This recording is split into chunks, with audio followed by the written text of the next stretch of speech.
போரை முடிவு பண்ணுறது ஒரு நாட்டோட தலைவர். அந்த தலைவர் முடிவு எடுக்கிறதுக்கான காரணம் எதிரில் இருக்கிற நாட்டோட தலைவர் எடுக்கிற முடிவில். ஒரு நாட்டோட தலைவருக்கும் இன்னொரு நாட்டோட தலைவருக்கும் நடக்கிற பிரச்சனையில் பேசி தீர்க்க முடியாத நேரத்தில் போர் நடத்தப்படும். ஆனால் போரில் நாட்டு தலைவர்கள் இறங்க மாட்டாங்க. நாட்டை காப்பாற்ற ஆர்மியில் சேர்ந்தவங்க சண்டை போட்டு செத்து போவாங்க. இதுக்கு சுத்தமாக சம்மந்தம் இல்லாமல் தினம் போராட்டத்திலே வாழ்கிற மக்களும் இந்த போரால் இறந்து போவாங்க. இதுதான் எப்போலேருந்தும் நடக்குது.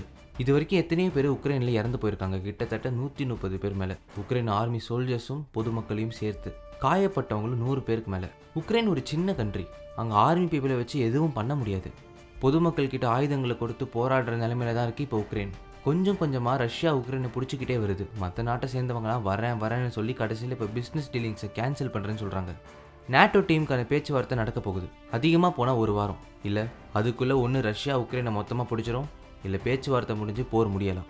ஆனால் மொத்த பயமும் இப்போ மக்கள் கிட்ட தான். போரை எந்த நாட்டு மக்களும் அவ்வளோ விரும்புறதில்ல. ரஷ்யா மக்களே போரை நிறுத்த சொல்லி புட்டினுக்கு எதிராக போராடிட்டு இருக்காங்க. இன்னும் சில கண்ட்ரீஸ்லையும் போரை நிறுத்த சொல்லி போராட்டம் பண்ணுறாங்க.